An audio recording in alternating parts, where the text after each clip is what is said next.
سے تمہیں دوسری مرتبہ اگاؤں گا اور تمہیں اٹھاؤں گا. منها خلقناكم وفيها نعيدكم ومنها نخرجكم تارة أخرى ثم وفيها أعيدهم فيرد إلى الأرض. اس کی روح کو زمین پر میں لوٹا دی جاتی. کہاں؟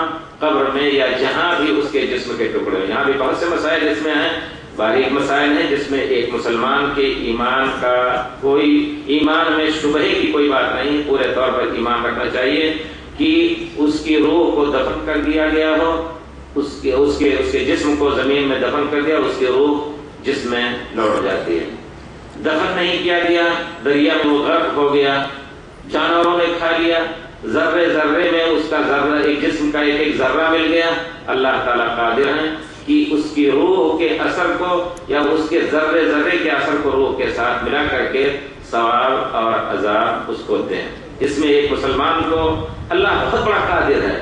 اس وجہ سے ایک مسلمان کو اس میں پرانے زمانے کے کچھ فلسفہ پرست لوگ اس طرح کی الٹی سیدھی باتیں کر کے لوگوں کو گمراہ کرتے رہے، لیکن ایک مسلمان جو اس سے بڑھ کر کے چیزوں پر یقین رکھتا ہے، جس کو کبھی نہیں دیکھا یا جس کا کوئی معمولی سے معمولی تصور نہیں ہوتا ہے، تو پھر اس پر ایمان لانے میں کوئی اس کو باک نہیں ہونا چاہیے، کوئی شبہ نہیں ہونا چاہیے، کیونکہ یؤمنون بالغیب، غیب پر ایمان لانا یہ ایک مسلمان کی صفت ہے.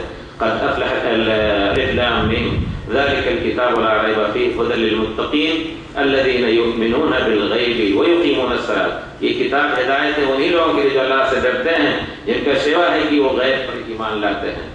ظاہری چیز جو ہے پیکرے محسوس ہے انسان کی نظر، اور یہ تو اس پر ایمان لے آتا، یہ کوئی ایمان نہیں ہوا. غیب پر ایمان لانا، اللہ کے اور اللہ کے رسول پر، یہی اصل ایمان ہے. تو بہرحال اللہ تعالیٰ کہتے ہیں اعیدوہ الی الارض، زمین پہ لوٹا دو اس کو. یہ نہیں کہتے ہیں اللہ تعالیٰ کہ روح ہی اس کے جسم میں لوٹا دو. اگر جسم زمین میں ہے ایک ہی جگہ پر، روح اس کی لوٹائی جائے گی. ہزاروں اور لاکھوں جگہوں پر چڑیا اور مچھلی کے پیٹ میں اللہ تعالیٰ اس روح کو، اس کے اثر کو ہر جگہ پہنچا دیتا ہے. آپ جانتے ہیں کہ پانی دوڑتا ہے درخت کے ایک ایک پتے میں اور ایک ایک ذرے میں. اس طرح روح، جیسا کہ اس وقت جس میں علماء نے کلام جو کیا ہے، وہ یسألونک عن الروح قل الروح من امر ربی وما اوتیتم من العلم الا شیئا قلیلا وما اوتیتم من العلم الا قلیلا. روح کے بارے میں آپ سے پوچھتے ہیں اللہ کے رسول، کہہ دیجیے اللہ کا ایک حکم ہے، امر ہے، اس کی تفاصیل میں جانے کی ضرورت نہیں ہے، لیکن تمہیں تھوڑا سا علم دیا گیا ہے. اس تھوڑے سے علم کی بنا پر لوگوں نے بہت کچھ عقل پچو باتیں کی اور بہت کچھ تخمینات اور اندازے کیے، جس میں ایک اندازہ یہ بھی ہے کہ روح پورے جسم میں اس کا اثر رہتا ہے. مثال بھی دی کہ جس طرح درخت میں پانی اثر کرتا ہے ایک ایک ذرے میں، اس طرح روح کو یا ایک ایک جسم کے ایک ایک، یہاں تک کہ ناخن کے نیچے یا بال کے نیچے اس کا اثر رہتا ہے. روح نکل گئی تو کسی میں کوئی احساس نہیں ہوتا ہے. بہرحال تو اسی طرح انسان کا جسم کہیں بھی ہو، روح لوٹا دی جاتی ہے زمین میں. اس کے جس قدر بھی ذرے ہوں وہاں اس کے اثر کو محسوس کرتا ہے، اور عذاب و ثواب جو کچھ اللہ تعالیٰ مقدر کر رکھا ہے، مقرر کر رکھا ہے، اس کو اسے پانا ہے. فَيُرَدُّ إِلَى الْأَرْضِ وَتُعَادُ رُوحُهُ فِي جَسَدِهِ. اس کے جسم میں وہ روح لوٹا دی جاتی ہے. جس ہزاروں ٹکڑے میں ہو جائے تو روح ان تمام ٹکڑوں میں سرایت کرتی ہے. قَالَ فَإِنَّهُ يَسْمَعُ خَفْقَ نِعَالِ أَصْحَابِهِ. دفن کر کے جب ابھی جاتے ہوتے ہیں، یہاں اور دوسری احادیث میں ہے نبی کریم صلی اللہ علیہ وسلم نے دفن کرنے کے بعد دعاؤں کی سنت جاری فرمائی کہ میت کے لیے دعا کیا جائے کھڑے ہو کر کے. آپ نے فرمایا اسألوا لأخیکم التثبیت فإنہ الآن یسأل. اپنے بھائی کے لیے ثابت قدم رہنے کی دعا کرو، کیونکہ ابھی ابھی اس سے سوال کیا جائے گا. تو یہاں بھی اس کا ذکر ہے. فرشتے آتے ہیں، اس کے بعد روح جب لوٹا دی جاتی ہے اور لوگ واپس جاتے ہیں، روح کے اثر سے جسم محسوس کرتا ہے، اور اس حالت میں لوگوں کے جوتیوں کی آہٹ بھی سنتا ہے. یہاں بھی بہت کچھ شبہ کی بات ہے. لوگوں کے جوتیوں کی آہٹ سنتا ہے. جاتے ہوئے ان کے فرشتے فوراً آ کر کے پہنچتے ہیں. یاتیہ ملکان شدید الانتہار.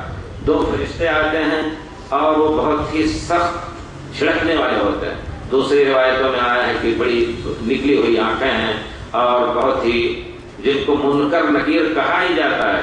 وہ ایک مسلمان کے مومن کے لیے بھی اسی حالت میں آتے ہیں اور کافر کے لیے بھی، جن کی شکل منکر ہوتی ہے، غیر معروف اور بہت ہی بھیانک ہوتی ہے، دیکھ کر کے آدمی ڈر جائے، اس پر مزید وہ ڈانٹ کر کے ایک مسلمان کو بھی کہتے ہیں۔ دیکھیے ایک امتحان کا یہ بھی ایک طریقہ ہے، دنیا میں بھی یہ طریقہ استعمال کیا جاتا ہے کہ اگر کسی آدمی کی شخصیت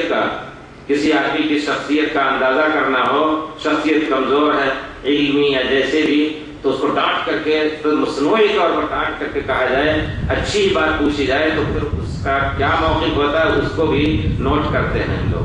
یہ چیز ہے، مناقشہ وغیرہ ہوتا ہے، اسی قسم کا یہاں مسئلہ ہے۔ فَيَنْتَجِرَانِهِ، اس کو سخت ڈانٹتے ہیں، وَمَا شَدِيدَ الْإِنْتِهَارِ، وَيَجْلِسَانِهِ، اس کو بیٹھاتے ہیں، فَيَقُولَانِ لَهُ، قبر میں بیٹھاتے ہیں، پوچھتے ہیں من ربک، تمہارا رب کون ہے؟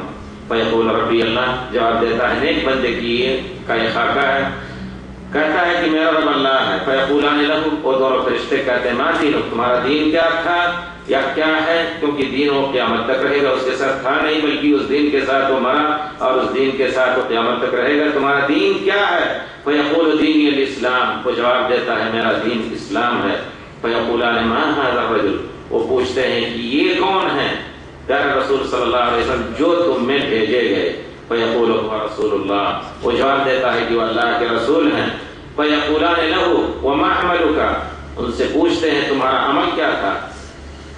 تو کہتا ہے ایک مومن بندہ قرأت کتاب اللہ، میں نے اللہ کی کتاب کو پڑھا، فآمنت بہ وصدقت، میں نے ایمان لایا اللہ کی کتاب پر، اس کی تصدیق کی۔ فینتہرہ، ڈانٹ کر کے پھر پوچھتا ہے فرشتہ من ربک، دوسری مرتبہ گویا سخت امتحان ہے، یہ سخت امتحان کا مرحلہ، اسی وجہ سے پیارے رسول نے فرمایا اسألوا لأخیکم التثبیت، تمہارا نیک بندہ انتقال کیا، ہر حالت میں بہت سخت مراحل سے اس کو گزرنا ہے، اس وجہ سے ثابت قدمی کے لیے دعا کرو۔ فینتہرہ فیقول من ربک، تمہارا رب کون ہے؟ ما دینک من نبیک، پیارے رسول فرماتے ہیں یہ آخری فتنہ ہوتا ہے قبر کا، یہ آخری سوال ہوتا ہے، تعرض علی المومن، مومن کے اوپر پیش کیا جاتا ہے فتنہ۔ فذلک حین یقول اللہ عز وجل، یہی وہ وقت ہے، یہی وہ گھڑی ہے جس کے بارے میں اللہ رب العزت نے فرمایا ہے یثبت اللہ الذین آمنوا بالقول الثابت فی الحیاۃ الدنیا وفی الآخرہ، اللہ تعالیٰ ثابت قدم رکھتا ہے ان لوگوں کو جو اللہ پر ایمان لائے قول ثابت سے، دنیا میں بھی اور آخرت میں بھی۔ جنہوں نے جو ایمان لائے اور اس پر عمل کیا، اللہ تعالیٰ دنیا میں بھی ان کو ثابت قدم رکھے گا، بڑے سے بڑے پہاڑ جیسے مصائب آ جائیں وہاں بھی ان کے قدم ڈگمگاتے نہیں۔ ایمان کا اطمینان، ایقان کا اطمینان ان کے دل کو ہر حالت میں مطمئن رکھتے ہوئے ہر مصائب کو جھیلنے کے لیے تیار رہتا ہے، اور وہ کفر سے بہرحال مقابلہ کرنے کے لیے تیار رہتا ہے۔ یثبت اللہ الذین آمنوا بالقول الثابت فی الحیاۃ الدنیا وفی الآخرہ۔ تو ڈانٹ کر کے جب پوچھتے ہیں، بندہ جواب دیتا ہے ربی اللہ و دین الاسلام و نبی محمد، میرا رب اللہ ہے، میرا دین اسلام ہے، میرا نبی محمد صلی اللہ علیہ وسلم ہے۔ فینادی مناد من السماء، آسمان سے ایک پکارنے والا پکارتا ہے، ان صدق عبدی، ان مناد من السماء ان صدق عبدی، اللہ کا بندہ ہے کہ کسی اور کا بندہ ہے، گویا اللہ ہی مخاطب ہو کر کے کہتے ہیں کہ میرے بندے نے سچ بات کہی۔ دین الاسلام ربی انا ربہ و رسول صلی اللہ محمد صلی اللہ علیہ وسلم رسول، صدق عبدی ففرشوہ بالجنہ، میرے بندے نے سچ جواب دیا، صحیح جواب دیا، کامیاب ہوا۔ ففرشوہ من الجنہ، جنت کا فراش، جنت کا بچھونا اس کے لیے بچھا دو۔ والبسوہ من الجنہ، جنت کا لباس اس کو پہنا دو، یہ کفن جو ہے اس کو نکال دو، جنت کا لباس پہن لے۔ وافتحوا لہ بابا الی الجنہ، اس کے قبر میں جنت کا دروازہ کھول دو، اس کے قبر کی طرف جنت کی کھڑکی کھول دو۔ قال فیأتیہ من روحها وطیبها، نبی کریم صلی اللہ علیہ وسلم نے فرمایا تو اس بندے کو جنت کی خوشبو اور جنت کی تمام وہ چیزیں آتی ہیں جس سے اس کے دل کو اطمینان ہو۔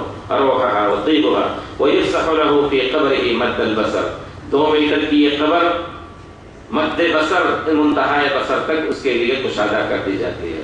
سبحان اللہ۔